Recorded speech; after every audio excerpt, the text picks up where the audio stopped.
Ladies and gentlemen, what's going on? Welcome back to the predictions and breakdowns. Today we're taking a look at UFC Fight Night, Brandon Moreno versus Steve Erceg, which is coming to you on the 29th of March, 2025. We're going to be taking a look at the entire card, starting with the prelims, ending with the main card. It is in Mexico City, Mexico, so we do have quite a bit of Mexican fighters on the card, and half of them are most likely going to win. Let's just take a look at it. We're going to start off with the prelim opener of Austin Hubbard versus Marquel Medeiros. I believe that is his name. I'm going with Marquel Medeiros. I was originally picking Austin Hubbard. Now, again, every time I pick flip, it usually fucking loses. So just keep that in mind. But Austin Hubbard split decision over Alexander Hernandez. I thought Hubbard won that fight. I'm not sure if majority of people did as well. Let's just take a look at it while we're here. But it's really unfortunate because, you know, a lot of these types of split decisions, they change guys' careers. They change their trajectory. I guess most people had it Hernandez, you know, fair enough. I guess if we 30% had it Hubbard. I guess I'm in the minority there. But again, a close fight with Alexander Hernandez in hindsight is kind of bad. The Kerr Holloway triangle, you can kind of understand Kerr Holloway, really good everywhere, really showing his stuff against Alexander Hernandez last time around. I thought Kerr won that fight, in my opinion. I thought he won pretty clear. But again, Alexander Hernandez gets another easy decision from the judges. Austin Hubbard used to be in the UFC a while ago, back during the, during the COVID era. He was the guy who had that iconic clip where Max Roscoff was on the chair and quit against him. Austin just kind of beat the shit out of him and gassed him out, and Max didn't want to fight anymore. He did end up quitting and retiring from mixed martial arts afterwards due to his loss to Chris Gonzalez inside Bellator. He just didn't seem like he really had it anymore. I believe he's retired as far as I'm concerned. Marquel Medeiros, though, just really impressive striker. Quinones arguably won their fight, to be honest. Even though he wins a unanimous decision against Landon Quinones could have won that fight. Quinones, I thought, was doing really well, landing really good strikes. He looked pretty decent for a guy who was 7-2 going into that fight. So that's what kind of worries me, where Austin Hubbard's really good everywhere. He's kind of a guy that likes to mix it up and just kind of force a point fight where he wins on the ground and then wins on the feet and then forces you down again in the later rounds so that he doesn't really have to work as hard. And it kind of seems like Marquel is the guy that he can do that against, especially with the longer range going on Hubbard's side. But I do believe in Marquel's striking. He does look quite good, and I feel like Austin Hubbard shooting in for takedowns consistently may lead to some devastating shots landing on the counter, and Medeiros probably going to end up winning by KO against Austin Hubbard, who, you know, tries to force too much action a little bit too often and leaves himself a little bit vulnerable. We're going to move on next on the prelims. Jamal Emmers versus Gabriel Miranda. We're going Jamal Emmers. I think he's going to knock out Gabriel Miranda. Now, last time Jamal Emmers fought a really good submission guy, he did end up fighting Pat Sabatini. He cracked Pat Sabatini inside the apex really good with a right and a left and a right. And he dropped Pat Sabatini. Pat Sabatini secured a leg. And then Emmers just pushed him down, secured full mount, started landing some shots. But, you know, Pat Sabatini, knowing the grappling game very well, started to shell up, went to his side, grabbed the leg, and ended up in a heel hook situation and ended up catching Jamal Emmers and blowing out his knee, basically. You could see it pop. Kind of worrying because Gabriel Miranda is a very good submission artist. He's kind of the guy who just forces shit. If you get in a bad spot, he will catch you. He will snatch that, whatever he wants. He will snatch it up. He will catch you. And you did see against his fight against Morgan Shahier that if he doesn't get the ability to throw his hands and get that takedown, there ain't nothing happening. Like, Shahier is not even a guy that's getting a lot of knockouts in the UFC at this point, and he's still able to knock out Gabriel Miranda inside the second round. Yeah, you know, like, I'm going to give it to the side of Morgan on that one, and I'm going to give it to the side of Jamal on that one, because they're just both power strikers. And if you watch that Morgan Shahier fight, man, he beat the shit out of Miranda. He did. And Jamal Emmers is a guy who's no bitch. He's a first-round finisher. He will rush you down, and he's a guy that likes to get out of there early if he can. And he is, you know, Akshabov, he wasn't really good. We kind of knew going into it that he kind of got fed competition, but he did beat a fucking guy who's 23-0. There's a bit of an aura about that, a scary Russian guy like that, you know what I mean? Like, I don't know. Dennis Bojruka, bad win. Nate Landwehr, bad loss. But Gabriel Miranda, I think he can get it done. They're both 35 years of age. Jamal's just got the height and the reach. He always looks long in there. It says Morena's an inch above him. I don't think he is. We'll see about that. But I do have Jamal Emmers. We're going to move on next on the prelims. Rafa Garcia versus Vince Pichel. Now, Rafa is a submission guy. He will look for the wrestling. Vince is a really good knockout artist, but he's 42 years of age. I'm going to give it to the side of Rafa purely because I don't think Pichel can even do anything with his age. If you see even a glimpse of a Vince Pichel of old, you will see a knockout. You will most likely see Rafa Garcia go down. You'll just see him probably have one good performance left, like Robbie Lawler or, one of those guys. Rafa Garcia's best win being Clay Guida in the last fucking 3 years is kind of sad. Mahashante's not even good. So, I don't know how you really rate him. Drakkar close loss. Jesse Ronson win. Natan Levy. I mean, Natan Levy is your best win? Really? Yeah, I'm going to go with the side of Rafa Garcia, very, very pussy-footed, because I think Vince Pichel has the power. I think over 2.5 rounds, actually under 2.5 rounds might be your best bet here. I think one of these guys is going out. Rafa is just going to try and hold Vince down, and this isn't going to be a good win for him if he does get it. I think, honestly, if you're on the betting side, Vince Pichel is probably your man. Plus 360 tag's a little bit too heavy for a power puncher, especially a guy who gets almost all of his wins with knockouts, 56%. Especially for early in his career, he's dropping dudes. As a kickboxer, you can probably see it now again. I believe it, but I think Rafa Garcia is going to take it down via decision, most likely, just grappling and holding him. Next in the prelims, Julia Palostri versus Lupita Godinez. We're going with Lupi. She has lost 2 in a row. A bad fight against Dern, bad fight against Jandiroba. Palostri's not really a great submission girl, and that's kind of what Lupi was having problems with. They're kind of giving her a decent win at this point.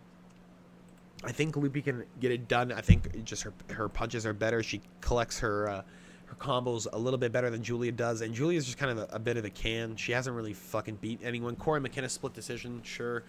It was her fight, but, Josephine Knudsen kind of showing that she's kind of trash. She has no grappling. She's kind of shit. She lost to Jasmine Jasavidius 4 years ago in Contender Series. Kind of exposing her grappling game a little bit, and Lupita's not bad on the ground, so I'm thinking we're going to see some just aggressiveness from Lupita, throw her on the ground, keep her on the ground, look for submissions, and if she can't get one, she's going to win on the scorecards 30-27. I think Julia Palostri is just going to get the fuck out of the UFC. She doesn't really need to be here, and the 115 talent pool is getting a little bit better, so we can start getting some of these trash girls out of here. We're going to move on next in the prelims. Maquizziel Costa versus Christian C-Rod Rodriguez. We're going with C-Rod. Costa was having a bit of a problem with Andre Fili on the feet before. Fili just fed him a guillotine, literally gave it to him, got out of it, gave it back to him. Christian Rodriguez, prospect killer. When you think a guy's on a run, he's no longer on a run when he fights C-Rod. Julian Erosa did catch him in a submission. Lucky him. But again, it's luck, man. Christian Rodriguez is so fucking good. He's literally a prospect killer. Raul Rosas Jr., Cameron Simon, Isaac Bulgarian, Austin Bashi. I don't know, man. That just seems like too much of a heat streak to not fucking take into consideration. Maquizziel Costa's best win being arguably Andre Fili in the last 4 years. Yeah, that gives me all the pride in the world to stand on top of that Christian Rodriguez mountain and scream it from the mountaintops. He's going to be my lock of the week, most likely, and he's going to dominate the shit out of Costa. Perhaps he may get caught in another submission, but I don't think it's going to happen. Next on the prelims, we have Ateba Gauter versus Jose Medina. We're going with... betting side over 2.5 rounds. I think Medina is just too strong to get taken out, and Gautier is not getting taken out yet. I mean, he seems decent enough, but Ateba, I guess we kind of have to pick him. He's fucking 6 knockouts, 6 wins, 6 knockouts, almost all of them coming from the first round, 1 in the second round via left hook in Contender Series. Jose Medina did fight Magomed Gadzhiesulov and Zachary Reese, 2 huge power punchers. Didn't just fucking 8 shots. He didn't really throw back, but he 8 shots. And I think in this position, this is just asking for a decision. This is just asking for Ateba's first decision of his career. And I think if you want to really bet it, you bet over 1.5 rounds as a lock, and you see if Medina can last against a guy like that. Because really, Yura Naito is not really the most durable fucking guy when you watch him fight. He gets fights done really fast, and he doesn't really take much punishment. So for a guy like of his nature to go down in 2 rounds, I think over 1.5 is pretty locked up. But yeah, I'm gonna go with guards here. I think Medina, if he gets him down and holds him down, he might be able to win. But Medina's kind of showed that he doesn't really give a shit about grappling or, you know, playing the game at all. He just wants to fight and die, and, you know, you do you, but I can't pick you if you're going to do that shit. Next on the prelims, we're going to go to our featured prelim of the evening. If you guys did enjoy this so far, make sure to drop a like, subscribe if you have not already. We have Edgar Chairez versus CJ Vergara. Or Vergara. I don't give a shit. Vergara, kind of bad. Like, he was one of those, like, prospect kids that you're like, ooh, he looks a little good. And then he fights Ode Osborne, and you're like, oh, you just miss weight. And then he fights Tara, and he's like, oh, you're trying to weight bully Tara. Oh, and then you miss weight against Azul Mabayev, and it's like, dude, can you fucking grow up? Like, seriously, can you grow up for 2 seconds? Edgar Chairez is going to beat the shit out of this dude. He's going to do whatever he wants to him. Probably going to submit him. More likely than not. Edgar Chairez is just too good, man. And when he wins fights, he finishes guys. And I think in this scenario, I think CJ Vergara is asking me to get submitted. I think he leaves himself open a little bit too often. I think he's left himself open to some guys before. Tatsuo Tara fighting an armbar on him. Edgar Chairez, if not better on the ground than Tatsuo Tara in the jiu-jitsu gameplay. I think he's just going to tap Vergara. I think it's going to be at least round 2. CJ just has good hands. He just can't really put it together. He doesn't have enough of the mix-up. He's not really fast enough to just blitz guys. He's kind of getting put behind in the training. He looks like he's not training enough. He looks like he's not improving anymore. You can't pick him anymore. You see him go. He's about to go on a 3-loss streak. He's about to get kicked out of the UFC. He's not going to get re-signed if he goes on a 3-loss streak, especially at flyweight. These guys are getting better and better. The fucking lighter guys get better quicker than the bigger guys. It's just how it is. So you're going to see a CJ Vergara, excuse me, just kind of fall apart in my opinion. We're going to go on to the main card of the evening. Ronaldo Rodriguez, excuse me, against Kevin Borras. We're going Ronaldo Rodriguez. He just figures it out, bro. He fought Ode Osborne, got clipped really bad, and figured it out. He came back. Looked really good, too. Dennis Bondar choke. Impressive. Bondar doesn't really get finished like that. Very, very impressive.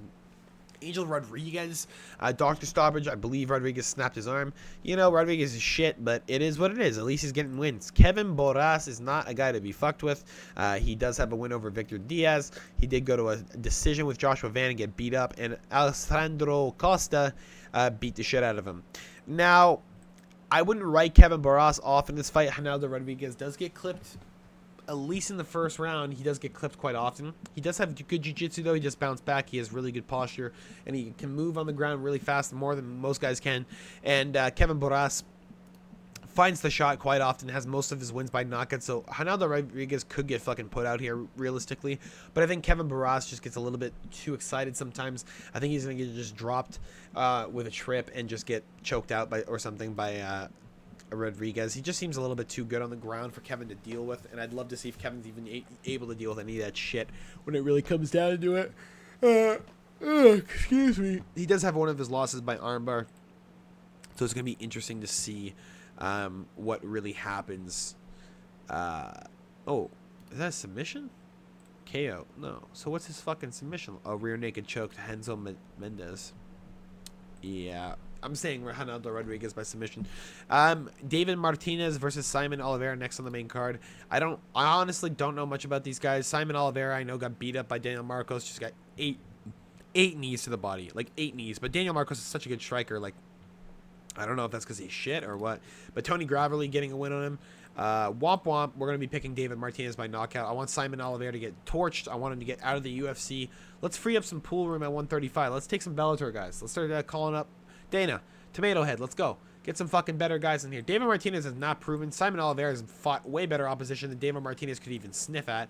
But realistically, David Martinez is probably going to come in here, and Simon Oliveira is going to have a bit of an aura about him of, like, depression and, like, worriness of if he loses his fight. And, you know, if you do this and if you do this, blah, blah, blah, blah, blah, blah, blah. You know what I mean? I'm just going to go with David Martinez. Knockout. Torch him. Torch him, Oliveira. Get torched. Bye-bye. Next on the main card, Raul Rosales Jr. versus Vince Morales. I want to pick Morales because I think Raul is going to gas. We're at fucking altitude. And Vince Morales looked really good against Elijah Smith. But I guess I'm gonna pick Raul Rosas because he just seems like he's fucking improving. But I really don't want to pick him, man.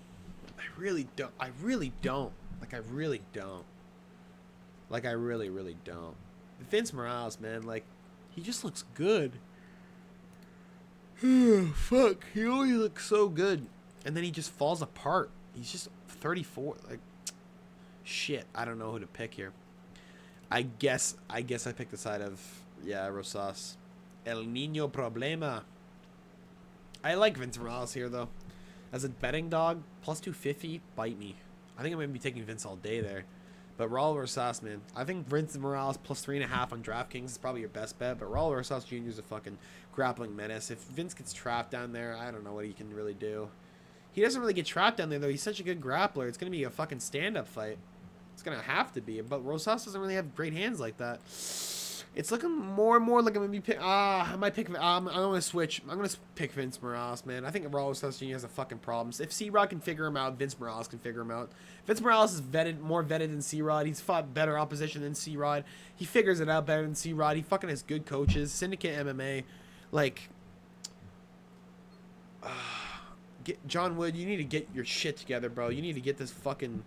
You need to get this lady... I say lady because I'm looking at Annabelle Kelly. You need to get this dude in fucking line, bro. You need to figure this out because I think you would actually really fucking...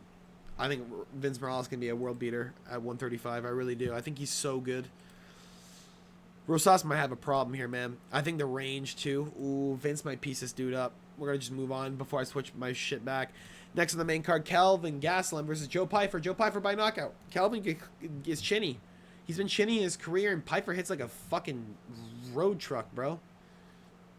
I just don't... Like, Marc-Andre Barriel got torched in the first round by this dude. Abdullah, like, got subbed by this dude. And he fucking knocked out Jared Mearshart. That was a dangerous knockout. Dangerous knockout. Oh, shit, eh? Yeah, we're going with Joe Pyfer all the way, bro. Calvin's just past his prime. He eats like shit. He should not be fighting at 185. He should be a welterweight. He made 184.5.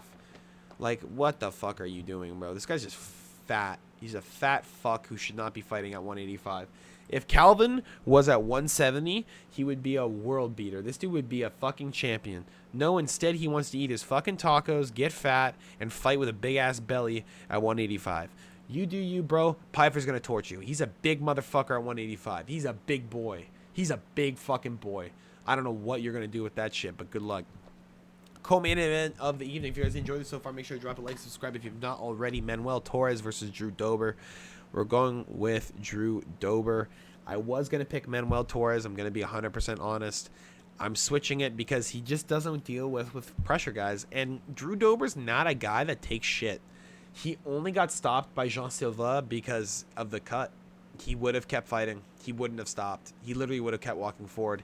And Matt Frivola being able to knock him out was more of a fucking lucky shot, to be honest. Matt's kind of shit. He just hits really hard. But Manuel Torres, bro. I don't know, bro. It really feels like Manuel Torres is going to come out here and just get torched. He has a bad problem on the ground. Drew's a vet, bro. Drew's good everywhere. Like, really, he's really good everywhere. He has arm bars. He has fucking triangles. Like, he has rear naked chokes. This dude's good. He's fucking good. And his striking is dangerous. And Manuel Torres fucking zigs when he should have zagged, bro. And he dips when he should have ducked. Woo! You're getting fucking put out by a Drew Dober who's just lightning fast, bro. He's 36, but, like, as long as we don't get to the later rounds and he doesn't get hurt too bad, Drew Dober's going to fucking hurt Manuel Torres. Manuel's really good, man.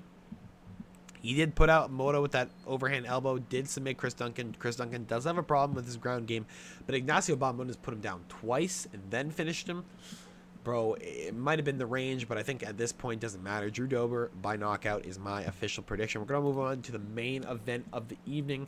Again, if you guys did enjoy this, drop a like. It helps me out, puts me in that algorithm. Drop a comment. You want to talk shit? Talk shit. Talk your shit. I don't care. I'll respond too because I get salty all the time. I'll obviously respond, but puts me in the algorithm. You know what it is. Brendan, the Assassin Baby Moreno versus Steve Erceg. I'm going with Brandon Moreno. He's just... Steve Erceg is a very, very good boxer. Very, very good boxer. Like, overwhelmingly good boxer. And he trains his jiu-jitsu because he's such a good boxer. And he submitted a lot of guys in his day. Now, his boxing is so fucking crisp, he kind of relies on it recently. Brandon Moreno, very quick, very good on the ground, very good scrambles. I can see Steve Erceg winning this fight through grit. I can see him going, like, dude, he arguably beat Pantoja.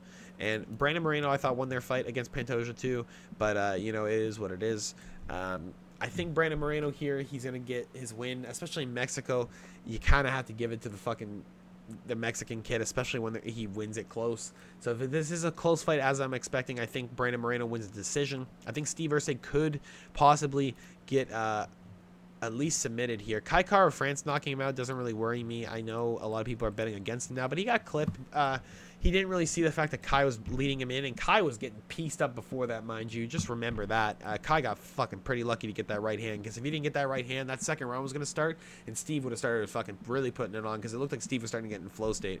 Brandon Moreno, yeah, I have to take him as a minus 195. It's worth the tag. He is too fucking good, man. Especially after winning the title against David Figueiredo via fucking choke. I will never go against this kid.